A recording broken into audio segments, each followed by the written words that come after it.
Study हमारे लिए सिर्फ स्कूल कॉलेज या एग्ज़ाम देने तक साथ नहीं रहती, बल्कि ये हमारे साथ उम्र भर रहती है। जैसे रियलिटी शोज़ पर लोग सवालों के जवाब देने से प्राइज़ जीतते हैं, पैसे या गिफ्ट जीतते हैं, और फिर जब पूछा जाता है कि आपको इस बारे में कैसे पता था, तो बहुत सारे लोगों का आंसर होता है कि ये मैंने कहीं पढ़ा था।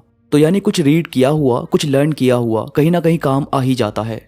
तो जिनके एग्ज़ाम नहीं भी है उन्हें भी ये वीडियो फ़ायदा देगी, और जिनके एग्ज़ाम है, जिन्हें पढ़ना है, तो फिर ये बातें वाकई आपके लिए बहुत ज़रूरी साबित होगी। आज हम बात करेंगे कि स्टडी कैसे करें कि कम समय में हमें ज़्यादा चीज़ें याद हो सकें, कैसे हम स्टडी का प्रेशर थोड़ा हल्का कर सकते हैं और अपना फोकस मजबूत कर सकते हैं। तो सबसे पहले टॉपर की लिस्ट में शामिल होने के लिए जाहिर है आपका माइंडसेट टॉपर्स के जैसा होना चाहिए। यानी आपको सबसे पहले ये क्लियर करना होगा कि आपके लिए पहली प्रायोरिटी अब आपकी स्टडी होनी चाहिए। ये नहीं कि पूरे साल कुछ ना करके एंड मोमेंट पर किताबें खोली जा रही है। इसे आपको स्टॉप करना होगा और अपना पूरा माइंडसेट बनाना होगा कि मुझे अभी से कोशिश करनी होगी। एक बहुत बड़े जहाज को पानी में उतारा गया और उसमें 2 छोटी बोट भी रखी गई। हालांकि मौसम साफ था, तूफान की कोई भी आशंका नहीं थी, फिर भी उस जहाज में 2 बोट्स को रखा गया कि अगर कहीं जहाज को कुछ हुआ तो बोट को तेजी से दूसरी डायरेक्शन में घुमा दिया जाएगा और ये लोग वहां से निकल जाएंगे।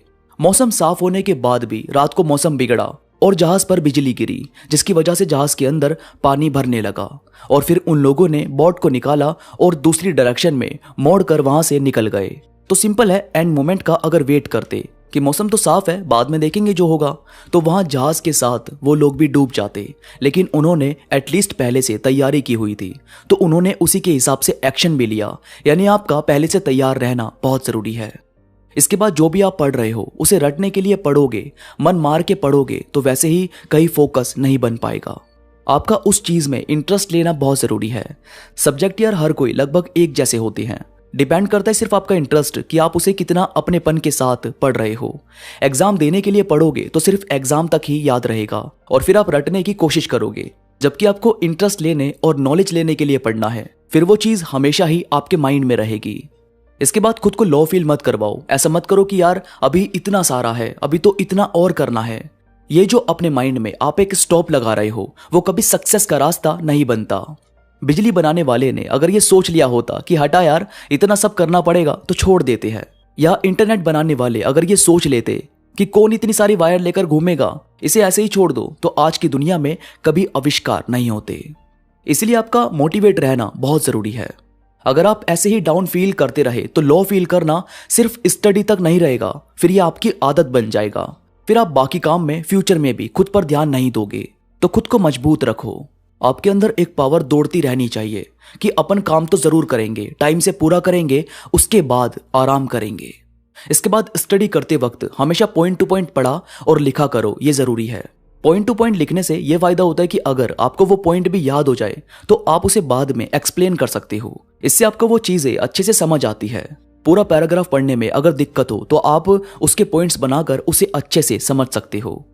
इसके बाद प्रैक्टिस करनी बहुत जरूरी है।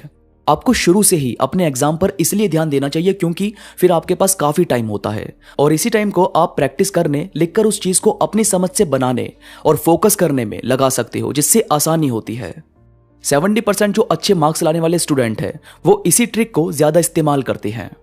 इसके बाद अपने ऊपर प्रेशर मत लो कि मुझे आज ही सब कुछ रटना है, आज ही सब कुछ हो जाए। खुद को भरने से ज्यादा खुद को समझाने का मौका दो।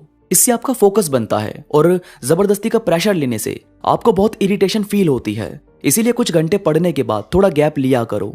दोस्तों के साथ बातचीत किया करो, मतलब स्टडी वगैरह से रिलेटेड नहीं, बल्कि अपनी अलग ही जो आपकी खुद की बातचीत होती है। यानी अपने माइंड को फ्रेश होने का मौका दो। उसके बाद दोबारा आप स्टडी पर ध्यान करोगे तो आपका फोकस अच्छा बनेगा। और बार बार स्ट्रेस मत लो कि अब इतना टाइम बचा है और अब तक इतना सिलेबस बाकी है। आपको सिर्फ अभी जो करंट में आप पढ़ रहे हो उसी पर पूरा ध्यान देना है, बजाय ये सोचने के कि अभी कितना सिलेबस बचा है। क्योंकि सिर्फ पढ़ते रहना और ना समझना, इससे तो आप सारा सिलेबस पढ़ भी लोगे तो भी वो आपके माइंड में टिकेगा नहीं। इसलिए एक टाइम पर एक ही चीज पर ध्यान लगाओ। जो आप पढ़ रहे हो उसके बारे में सोचो, उसे समझो और उसे अलग से लिखो। प्रैक्टिस करो, ये ज्यादा जरूरी है ताकि ये सब धीरे धीरे आपके ब्रेन में बैठता जाए और आपको मजा आए पढ़ने में। तो दोस्तों ये थी कुछ बातें जो आपकी पढ़ने में हेल्प करेगी। इन सभी बातों से आपका फोकस अच्छा बन पाएगा। वीडियो में कोई भी बात आपको पसंद आई है तो प्लीज लाइक करो और कमेंट्स में मुझे जरूर बताओ कि आपको ये बातें कैसी लगी। इसके साथ ही मेरे साथ इंस्टाग्राम पर अभी कनेक्ट हो जाओ। इंस्टाग्राम का लिंक नीचे डिस्क्रिप्शन में मौजूद है, तो प्लीज़ क्लिक करो और कनेक्ट हो जाओ। तो अभी के लिए बस इतना ही, मैं मिलूंगा आपसे नई वीडियो के साथ, तब तक के लिए धन्यवाद।